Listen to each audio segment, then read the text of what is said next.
All right here, so let's go ahead and now let's take that absolute value one place further, but we're not going to do absolute value equations. We're going to do absolute value inequalities. So here's the deal. Just like when an absolute value equation had to be split into two equations to get your two answers, an absolute value inequality also has to be split up into two inequalities.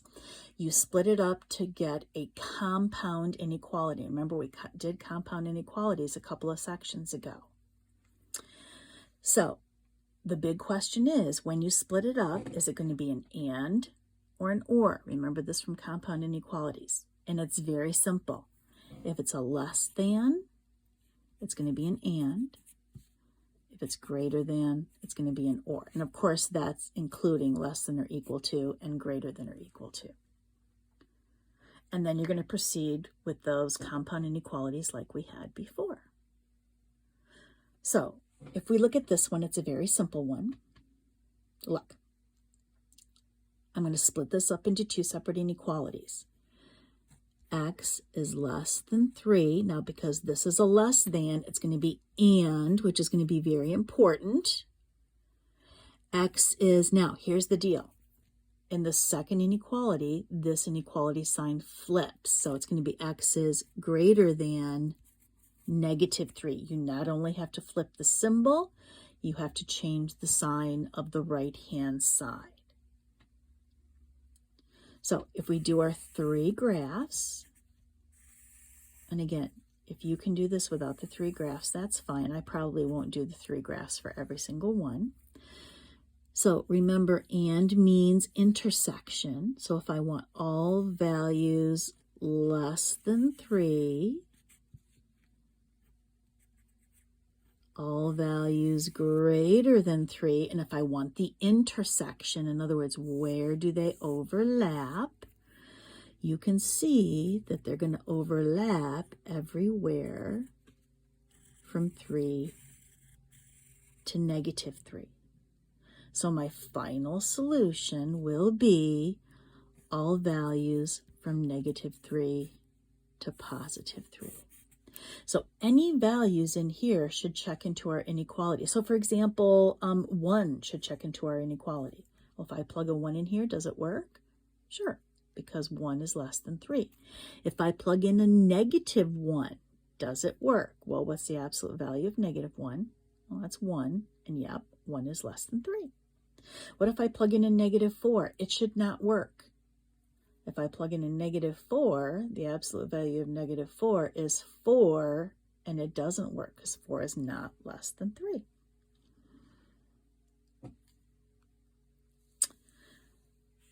So now again, we have to split this up into two separate inequalities. So m plus 3 is less than 1, and it's an and because it's less than, m plus 3 is greater than negative 1, which means m is less than negative 2 and m is greater than negative 4. So my solution set will be all numbers, and I'm just going to do one graph here. And again, you want to intersect. I want all values that are both less than 2 and greater than negative 4. That's going to be simply all values between negative 2 and 4. And again, if you want to do the 3 graphs to help you visualize it, go ahead. And there's my solution set in interval notation.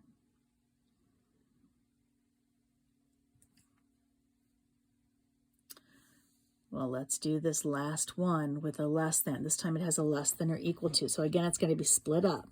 So 5x plus 2/7 is less than or equal to negative 4, and 5x plus 2/7 is greater than or equal to positive 4. Now I'm going to go ahead and I'm going to multiply everything through here by the lowest common denominator, which is 7, to eliminate the fractions. So 35x plus 7s are going to cancel. 2 is less than or equal to negative 28. 35x is less than or equal to negative 30.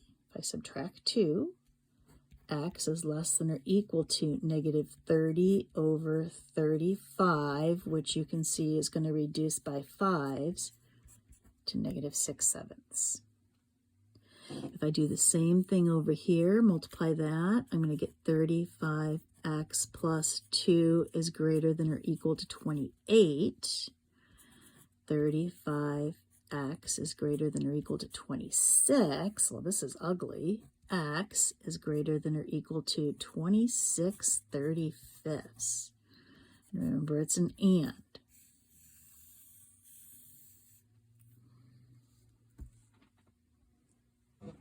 So,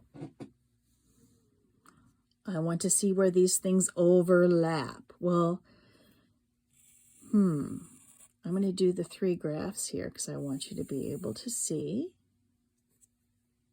what's going to happen here. So if I want here's my 0. If I want everything less than or equal to 6/7, negative 6/7. Well, negative 6/7 isn't quite negative 1, so it looks something like this.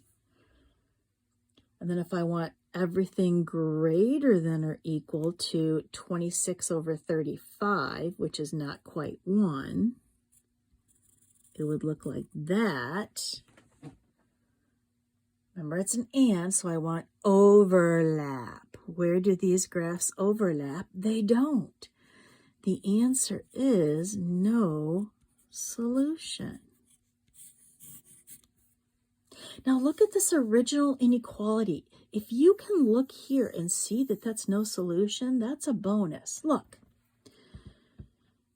Talk to me about this left-hand side. The left-hand side is the absolute value of something. Isn't the absolute value always positive? So no matter what, this left-hand side is going to be positive. Is there a way that a positive number can be less than or equal to negative 4? No. All positive numbers are bigger than negative 4. So right here, if you happen to notice that, you can see, well, there's no way that that can be true. The answer is no solution.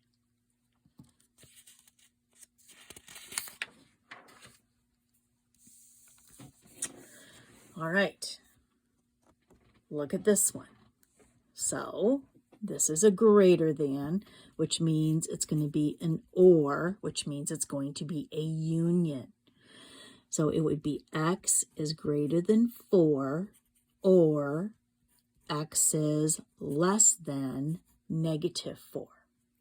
So now I'm only going to do one graph. Remember what that means. I want to unite everything greater than 4 together with everything less than negative 4. This is what your third graph would look like. In interval notation, it would be all values from negative infinity to negative 4, union with values from 4 to infinity.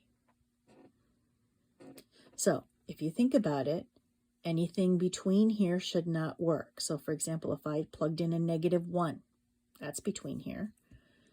Well, the absolute value of negative 1 is 1 bigger than 4? Absolutely not. Anything between here is not going to work. But as soon as I plug in negative 5, that should work, and you can see that it does. As well as a positive 5 will also work.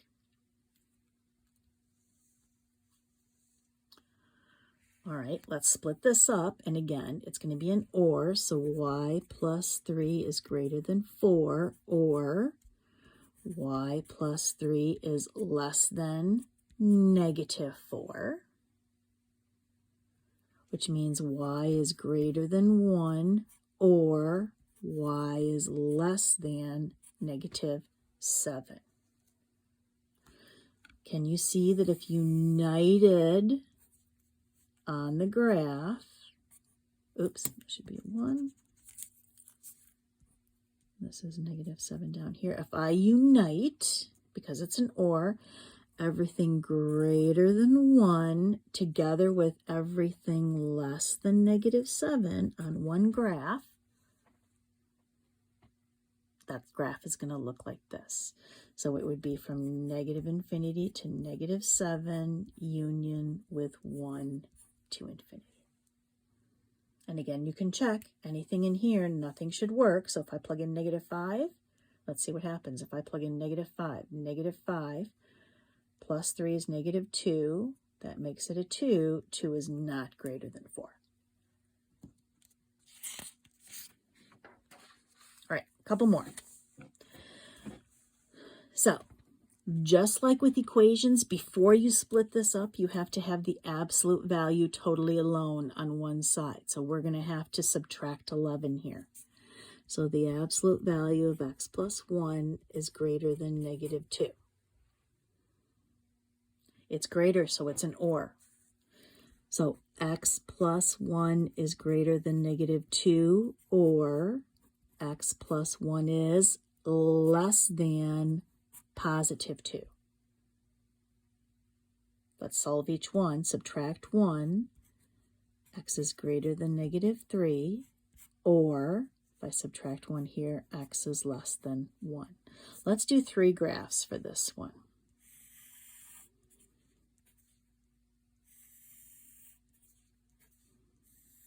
It's going to be a weird one. All right, so here's my 0. So if I want x is greater than -3, that's going to look like this. And if I want less than 1, it's going to look like this. Now remember, this is an or. You are going to unite everything on these two graphs and put them in one graph. Well, this graph goes all the way into positive infinity. This graph goes all the way into negative infinity. If I put them together, I'm going to get all real numbers, which would be negative infinity to positive infinity. If you look at this, look, this says the absolute value of something is greater than -2. That has to be true. This really says any positive number has to be bigger than -2. That has to be true because any positive number has to be bigger than a negative number. Any values will work. The answer is all real numbers. All right, last one here. So again, we need to isolate the absolute value first. So I'm going to go ahead and do that. So I'm going to add 8 to both sides. Now let's split it up because it's a greater than, it's an or. So x over 5 minus 3 is greater than or equal to 4, or x over 5 minus 3 is less than or equal to, whoopsie, I lost my negative back here. I apologize. Let's go back here. So, oh, no, I'm right because I added 8, so that's a 4. Here I have to change the symbol. I apologize. All right, well, let's solve. How about if we add 3 to get 7? And then if I multiply both sides by 5, I'm going to get x greater than or equal to 35. Here, if I add 3, I'm going to get -1 and multiply by 5. I'm going to get x less than or equal to -5. So I don't think I need 3 here. I think this is going to be pretty standard. If I want to unite all values greater than or equal to 35 and put them together, unite them with all values less than or equal to -5, I think that's what my graph is going to look like. And in interval notation, it would be -infinity to -5 brackets union with all values 35 to infinity. And there we go.